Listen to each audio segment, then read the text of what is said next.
अस्सलामु अलैकुम वरहमतुल्लाहि वबरकातुहू। दोस्तों, मैं निशात अहमद आप तमाम साथियों का बहुत बहुत इस्तकबाल करता हूं, खैर मकदम करता हूं, वेलकम करता हूं आपके अपने ही यूट्यूब चैनल जीएस ऑनलाइन पर। एक दफा आप तमाम हजरात ये बताइए, हमारी ऑडियो और वीडियो आपको क्लियर मिल रही है? अगर ऑडियो और वीडियो क्लियर है तो एक मर्तबा चैनल को सब्सक्राइब करके घंटी वाले आइकन को प्रेस कर नोटिफिकेशन को ऑल कर लीजिएगा। ताजा नकर तकदीर का शिकवा मुकद्दर आजमाता जा, मिलेगी खुद ब खुद मंजिल कदम आगे बढ़ाता जा। आई होप कि आप लोग खैरियत से होंगे, तैयारी वगैरह आपकी अच्छी चल रही होगी और अच्छी चलनी भी चाहिए। उर्दू पेडागोजी के जितने थ्योरी क्लास आपको कराए गए हैं, अगर जिन लोगों को क्वेश्चन नहीं समझ में आता है, एक मर्तबा उन सारे वीडियो को एक एक करके आप देख लें। छोटे छोटे वीडियो हैं, आपको ज्यादा टाइम भी नहीं लगेगा, ठीक है। चूंकि अब एक दो दिन के बाद जो है जबान से मुताल्लिक पॉलिसी को क्या कहा जाता है, मादरी जबान में तालीम, और उसके बाद कसीर लिसानियात। अगला है साथियों ऑप्शन सी में है से लिसानी फॉर्मूला, और ऑप्शन नंबर डी में है हक तालीम। हिंदुस्तान में जबान से मुतालिक पॉलिसी को क्या कहा जाता है? देखिए, हिंदुस्तान के अंदर साथियों एक से लिसानी फॉर्मूला है। से लिसानी फॉर्मूला क्या है कि हमें बच्चों को कोई भी 3 जबान में तालीम देनी है। इसके अंतर्गत इसके मातहत सबसे पहले हमें बच्चों को उनकी मादरी जबान में तालीम देनी है। उसके बाद जब ये जबान थोड़ा सा ये हो जाए तो फिर हमें उसके इलाकाई या फिर रियासती जबान में हमें क्या करना है, तालीम देनी है। उसके बाद तीसरे नंबर में आता है साथियों आपका मेयारी जबान में हमें तालीम देनी है, ठीक है। तो हिंदुस्तान में से लिसानी फॉर्मूला चलता है, तो ये आपका हो जाएगा से लिसानी फॉर्मूला। ऑप्शन नंबर जो है सी वाला आपका राइट हो जाएगा। अगला क्वेश्चन, 2 जबानों पर मुश्तमिल क्लासरूम जहां तलबा मादरी जबान भी बोलते हैं और सिखाए जाने वाली जबान भी कारगर होता है, क्योंकि ये इलाहिदा प्रोजेक्ट का काम अंजाम देने का मौका देता है, हर जबान से मुताल्लिक ज्यादा से ज्यादा सरगर्मियां अंजाम देने का जवाज फराहम करता है, सिखाए जाने वाली जबान बोलने वाले तलबा को कोई और जबान सीखने पर आमादा करता है, हर जबान से मुताल्लिक ज्यादा से ज्यादा सरगर्मियां अंजाम देने का जवाज फराहम करता है। देखिए, सबसे पहले इस क्वेश्चन को आप समझें, उसके बाद इसका आंसर दीजिएगा तो तब ज्यादा अच्छा आएगा और ज्यादा मजा आएगा आपको, ठीक है। देखिए क्या कहा जा रहा, कहा यह जा रहा है कि 2 जबानों पर मुश्तमिल क्लासरूम, यानी मान लीजिए कि आपका ये एक क्लासरूम है, इसमें बच्चे 2 जबान बोल रहे हैं। तो जब 2 जबान बोलेंगे तो बच्चे क्या होंगे, द्विभाषी, जिसको हिंदी में बोलेंगे, और वो क्लासरूम क्या हो जाएगा साथियों, द्विभाषी कक्षा, और उसी को बोलेंगे ज़ू लिसानी क्लासरूम। ज़ू लिसानी क्लासरूम।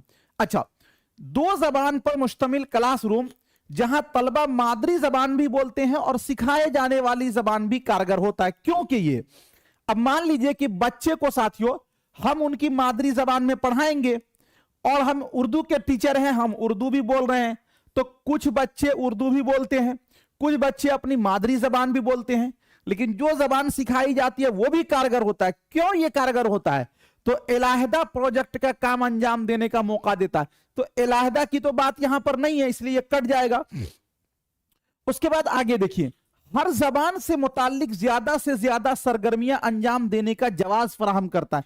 यह कह रहा है कि जितनी भी जबान है, हर जबान से मुताल्लिक सरगर्मियां ज्यादा से ज्यादा मिल रहा है। अरे हर जबान से मुताल्लिक कहां मिल रहा है, आगे चलिए, सिखाए जाने वाली जबान बोलने वाले तलबा को कोई और जबान सीखने पर आमादा करता है।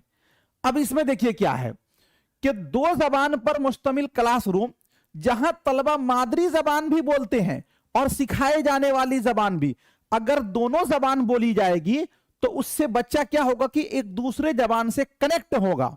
एक दूसरे जबान से जब कनेक्ट होगा तो एक दूसरे जबान से उसके ताल्लुक बढ़ेंगे, और जब ताल्लुक बढ़ेंगे तो वो कहेगा अरे भाई चलो ना, मादरी जबान को छोड़कर इसको भी तो हम सीखें।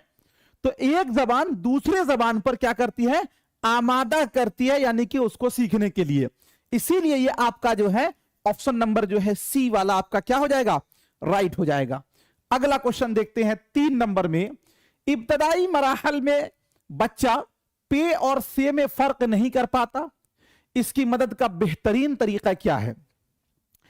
इब्तदा में आप देखिएगा बच्चे रे और रे सब जगह वो रे ही बोलेगा, पे और ते में फर्क नहीं कर पाएगा, सीन और शीन हर जगह एक ही लफ्ज बोलेगा, और हे और हे इसमें फर्क नहीं करेगा। तो हमको फिर उसकी मश्क कैसे करानी है? उसके वालिदैन को बुलाकर शिकायत करना, तख्ता सियाह पर लिखी हुई हिदायत पर अमल करने के लिए कहना, दोनों हर्फ का एक साथ मश्क तैयार करना और उलझन दूर करने के लिए बार बार उसको मश्क करना, तवज्जो न देने के लिए डांटना। देखिए सबसे पहले आप ये देखिए कि यहां पर डांटना जो आया है ये तो निगेटिव है, इसको कट कर दीजिए। और देखिए एक चीज याद रखिए, एक क्वेश्चन ये भी पूछा जाता है, अगर क्लास में कोई बच्चे आपकी बात नहीं मान रहा है तो एज अ टीचर आप क्या करेंगे? उसमें देगा कि आपको हेडमास्टर को शिकायत करना, वालिदैन को शिकायत करना। शिकायत करना यह निगेटिव वर्ड है, इसलिए कि क्लासरूम का साथियों सर्वे सर्वा सरबराह कौन होता है? टीचर। अब वो दूसरे को क्यों शिकायत करेगा? वो खुद फैसला लेगा ना। तो ये शिकायत करना भी निगेटिव है। और ए और अब डी दोनों कट गया आपका। तख्ते सियाह पर लिखी हुई हिदायत पर अमल करने के लिए कहना, हम ये कहेंगे कि जो लिखा हुआ उसी पर अमल करो। भाई अगर एक बच्चे को पे और टे से में बोलने में गलती हो रही है तो दोनों का कैसे इजाला होगा, दोनों कैसे सही होगा? मश्क से सही होगा, मश्क मीन से यानी कि अमल से सही होगा।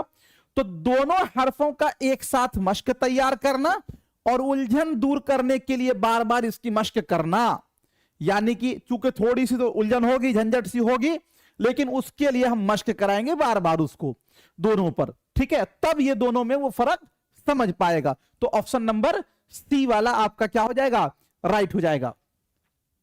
अगला क्वेश्चन आपके स्क्रीन पर है 4 नंबर में। तलबा में रटने की आदत होने की वजह से उनकी तरक्की में क्या रुकावट पैदा होती है?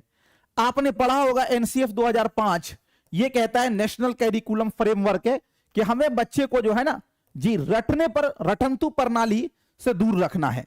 हमें बच्चे को रटने नहीं देना है बल्कि बच्चे को समझाना है, इस पर फोकस करना है।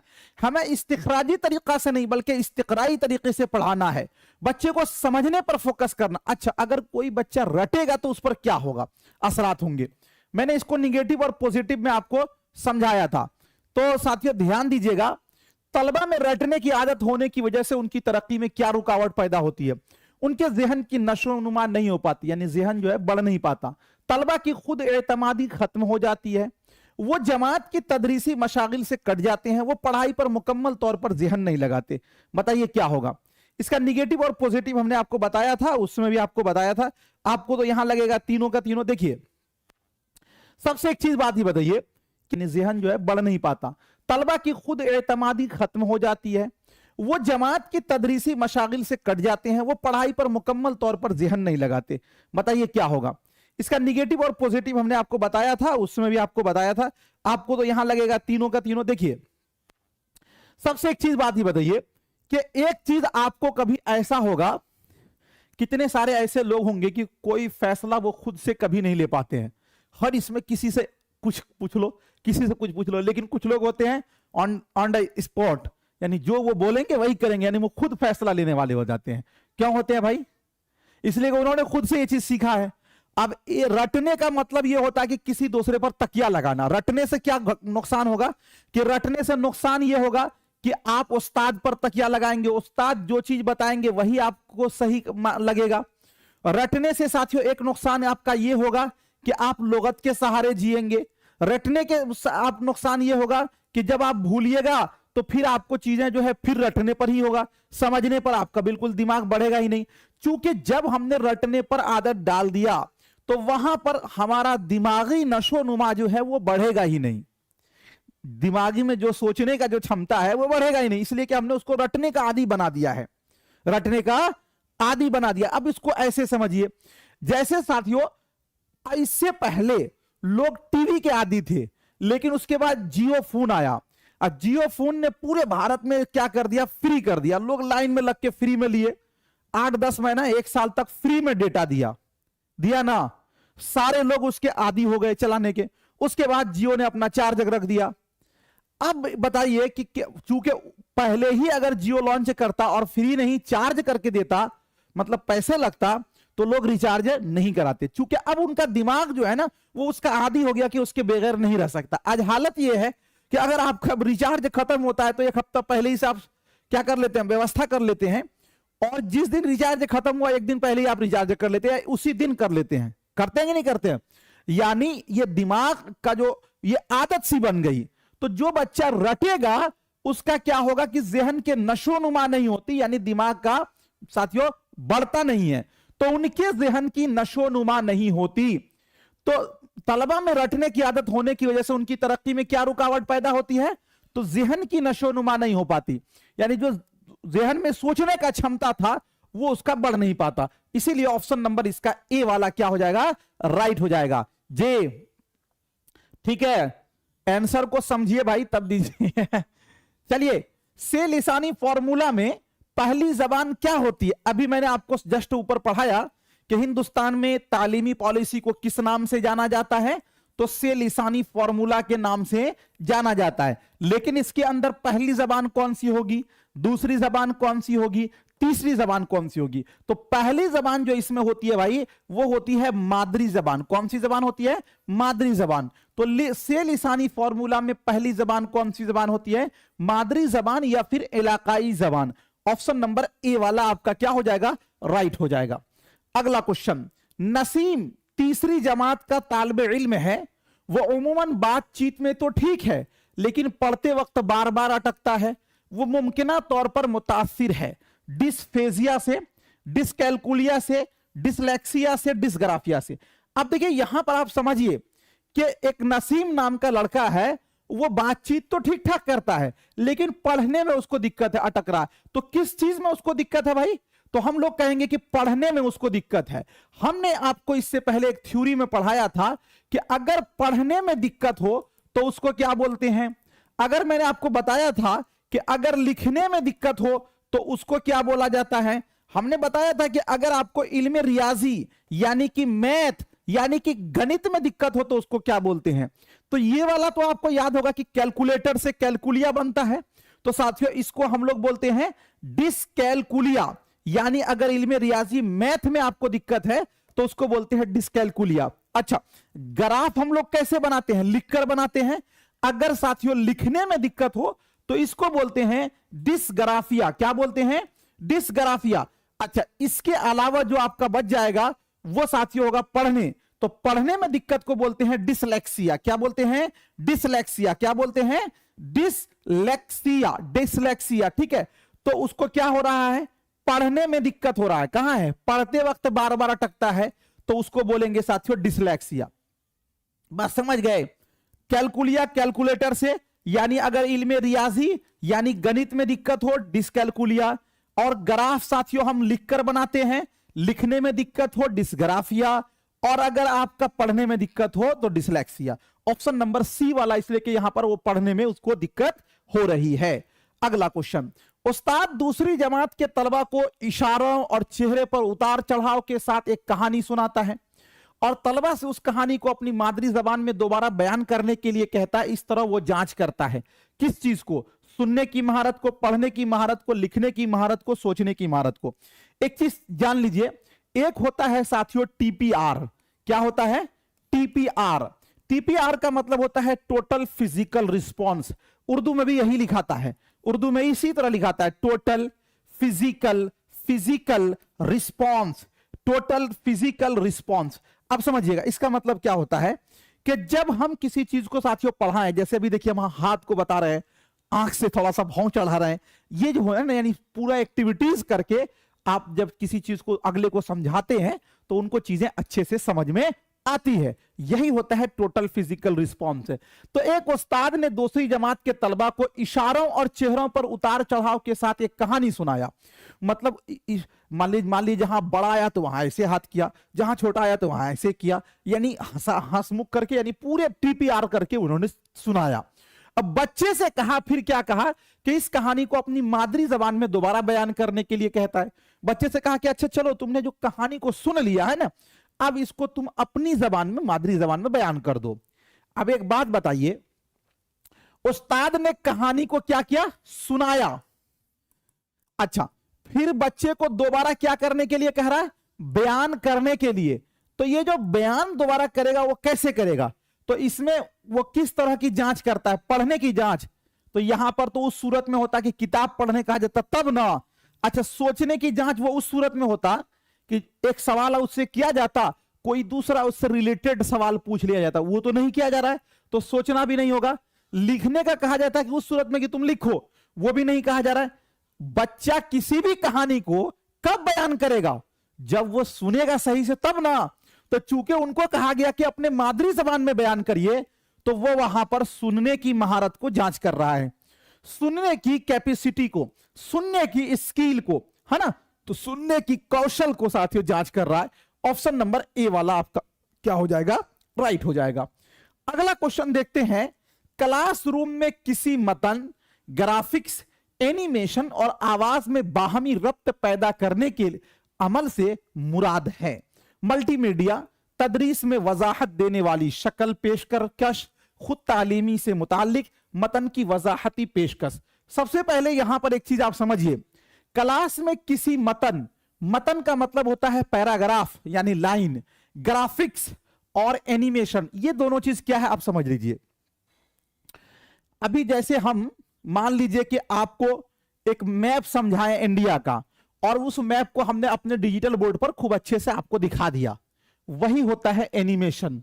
ग्राफिक्स वह उसी की डिजाइन को ग्राफिक्स से बोलते हैं। आप देखते हैं ना, बड़े बड़े यूट्यूबर लोग जो है आपको बहुत अच्छे से समझा देगा कि ये आपका ये नहर है, ये चीज है, ये चीज है, या फिर हम ही आपको ये जो दिखा रहे हैं ये भी एक तरह का एनिमेशन ही है।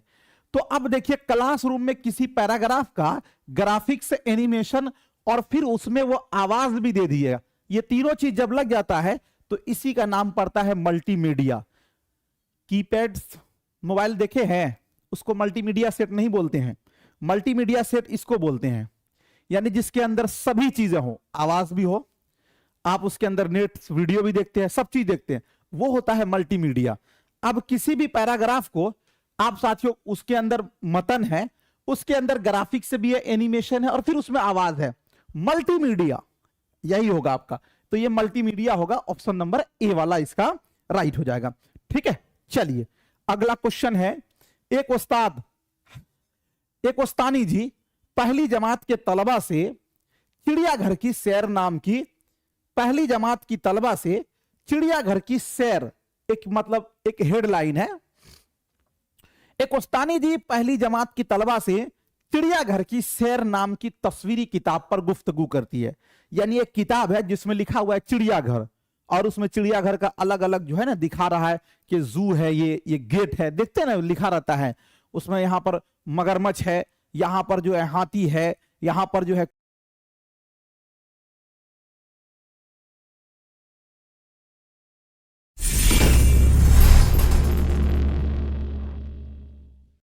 कुत्ता है, यहां पर बिल्ली है, यहां पर शेर है, यहां पर बाघ है, यहां पर ये इस टाइप का तोता है, मतलब ये सब चीज उसके वजाहती तस्वीर है, फोटो है, उस पर वो उस्तानी जी क्या कर रही है, बात कर रही है।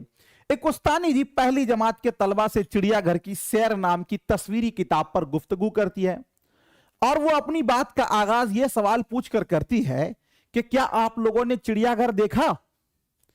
वो यहां तलबा की मदद किस तरह कर रही है। मान लीजिए कि एक उस्ताद जो है वो चिड़ियाघर वाले चैप्टर को शुरू कर रही है, बच्चे से पूछा कि आप लोग चिड़ियाघर को देखे हैं।